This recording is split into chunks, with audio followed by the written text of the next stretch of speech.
This is what I've learned from using DJI RS4 for 2 months. Let's get into the video!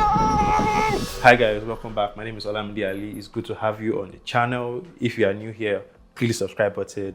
And on this channel, I share everything about cameras, videos, and I just share my experience and have you guys enjoy the journey with me. So for the first tip, let's get into the video. The first tip is the ability to change your camera or your gimbal actually to selfie mode.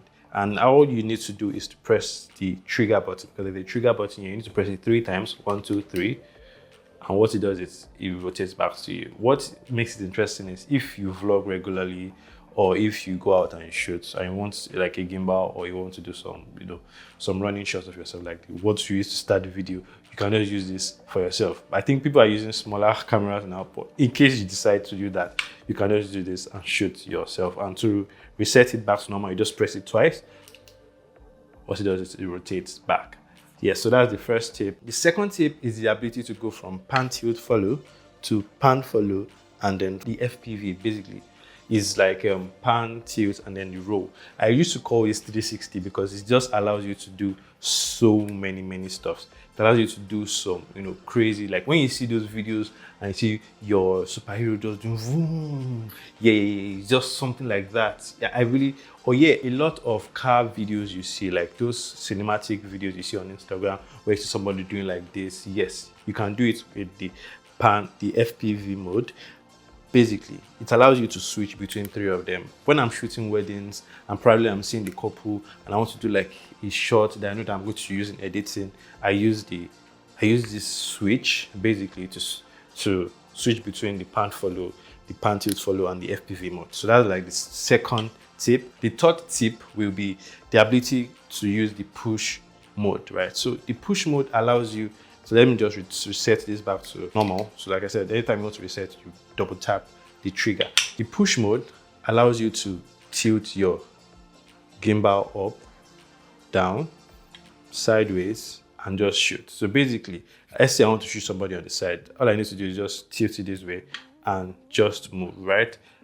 When I first started using the gimbal, I didn't know about this mode, and it was a little bit annoying because every time I tilted it up, right, you just see that the gimbal resets to normal, which can be really annoying. So you need to just check your camera, I keep saying camera, check your gimbal, you go to the setting, I'm going to show you it on the screen, you will see it, and you can just change the gimbal to have the push mode available. Number 4 is the ability to record directly from the gimbal. So there is a button here, right? It's basically this red button. What you need to do is to ensure that there is, on your camera, remote control is on, meaning that the Bluetooth of the gimbal is going to connect to the Bluetooth or Wi-Fi of your camera, and you can just record directly from your gimbal without having to always come and just press the record button on top. All you need to do is just press this button and your gimbal starts recording immediately. And if you want to take pictures, I think you have to press the M button, or you have to double tap. Yeah, you need to double tap I think you need to hold down the record button. It's going to take a picture. I can't remember whichever one it is. I'm going to check it again and let you know. But there is the ability to actually use the cord. And I think using the cord allows you save battery, because when you use this mode, right, it is draining the battery of your camera and it's also draining the battery of your gimbal. But when you use the cord, you can just connect from your USB-C port on your camera to there is an RSS.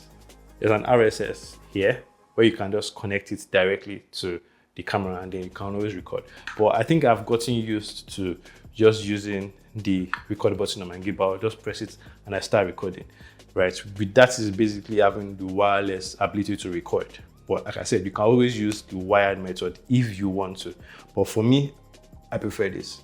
And I think I've not shot long hours per se. I shoot weddings, I have time to breathe, to stop recording and all that. So yeah, it's all up to you. That's tip number 4. Tip number 5 is what I call orbit follow, in the sense that you can put your subject in the middle, right? And then you do a 360 around the person, and your gimbal will help you stay focused on the person. right? It takes a little bit of practice. There's a video I'm going to show on the screen that is like an example of what I'm talking about. So you just put the person in the middle and then you do a 360. There are some videos you see where you see the person just following the camera and then the camera is logged onto the person. That is the ability of the orbit follow, basically. So you check your menu still on the screen and you're going to just go to it and put on your orbit follow. That is very, very good. I also learned that you should also put calibrate. So I always calibrate my gimbal every time I start using it. It doesn't, like, even if the wedding is about to start, I ensure it's well calibrated because I want to ensure I'm shooting properly and I don't have any problem while I'm shooting. The next point is what I call deadband. I had to watch a YouTube video to understand this, but I'm going to read it first, then I'm going to explain what it means. So what I read or what I understand by it is deadband is basically how much you move the gimbal handle, which is this, before the camera follows your movements. If you set a high deadband, the camera locks on the subject, even if your hand shakes a little. If you set it low, the camera follows your movement instantly. So this is great for fast-paced dynamic shots. So basically, what it means is when you take your gimbal and then you turn it, right, it's going to follow you. But if you set it low, like I said, it's going to follow it immediately. But if you set it high, right, it's going to take a little bit of time to follow. Basically, that's what it says, right? The way I was able to set it was through the DJI Gimbal app on my phone. And what I did was I put the pan for deadband at high, max speed, slow, smoothness high, meaning that when I do this, it's not going to move immediately, but the smoothness is going to be high. As you can see, the smoothness and everything. So my pan tilt follow, my pan tilt row for the deadband, max speed, and the smoothness, I set it as high, slow, and high. So basically for everything, and I think that for everyone who has a DJI Gimbal RS4, this is something you should try. Right, and it's very good for weddings, especially when you're shooting your couple and you're doing something like this, or you're bringing your hand like this, right? I'm going to try to do the slow method and see what it's like, maybe in another video. But for this particular video, or for what I've been using over time and I've gotten used to, is the ability to just turn it, and as I'm turning it, right, I can know where to stop. I'll just focus on my subject or the clients in this case. So that is that about deadband. Tip number 7 is the ability. This one I had to change it. Maybe in a YouTube short or in a real video, I'm going to show you guys how to set it. This is the ability to, so let's say you are in your PV, which is your pan follow, which is this, right? Let's say you're in your pan follow mode and you don't want to switch to pan tilt follow, right? You can always use this roller here to move your gimbal up or down. This is something you have to have actually set by yourself when you start up your gimbal. So in another video, or probably in a short video, I'm going to show you guys how to do that. But it's a very good tip or very good setting I have on the gimbal that I really don't have to think about it in case I don't want to switch to just move my hand to switch to pan tilt follow. All I need to do is, oh, let me just quickly do this. Or I want to follow the cup and I'm like, ooh, that kind of thing. So yeah, this is a very good tip for you in case you want to try it out. And let's see, last but not least, I'm going to put the gimbal down and I'm going to show you this itself. So you saw that the gimbal was on the landscape or basically horizontal shooting mode, or landscape shooting mode. This tip allows you to switch from using your landscape to portrait mode as quick and as fast as possible.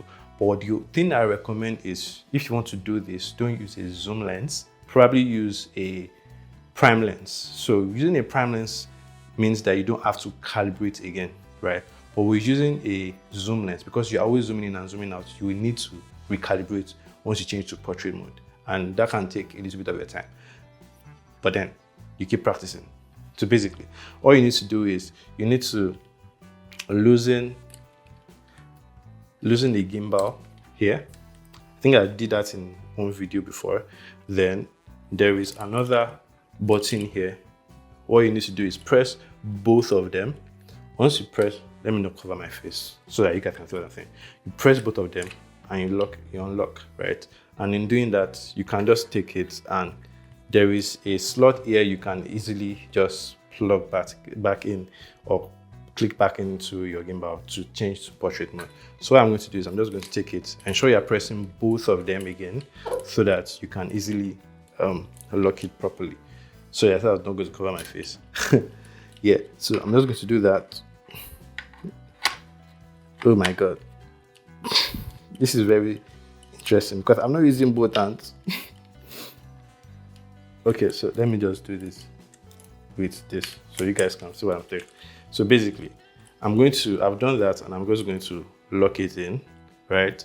And once I put, hold on guys. So once I put my gimbal on, right? Good stuff, right? That was not a very good startup process because I didn't set the gimbal. And from the gimbal, you can see that it's a little bit switching between yellow and green, meaning that it is not balanced. It's a good feature, but like I said, if you're using a prime lens, it would be great. But if you're not using a prime lens, you would need to recalibrate because sometimes your gimbal can almost hit your the pan axis basically, or the tilt axis. Yeah, this is like the pan axis. This is the tilt axis. Yeah, it could hit the tilt axis if you don't calibrate properly, and you could spoil your gimbal. So basically, always this is a very good tip, but always ensure what you calibrate your gimbal. I think that's about it, about everything I've learned about using the gimbal. If you watched the video up to this point, thank you so much for watching. I'm really grateful, and stick with me. Yes, I'm talking so much. I'm not a break. But yeah, this is the second time of me making this video. The first time I made it outside. You could see that in some of the videos, it was outside. The audio was bad, so I was like, I needed to record. This was after like 2 weeks. But yeah, I wanted to release the video today. When I heard the audio, I'm like, I need to record it. And thank you guys for watching. Until next time, bye guys. So I can't do this. I have to put this off because that's not good. So thank you guys for watching. Until next time, bye.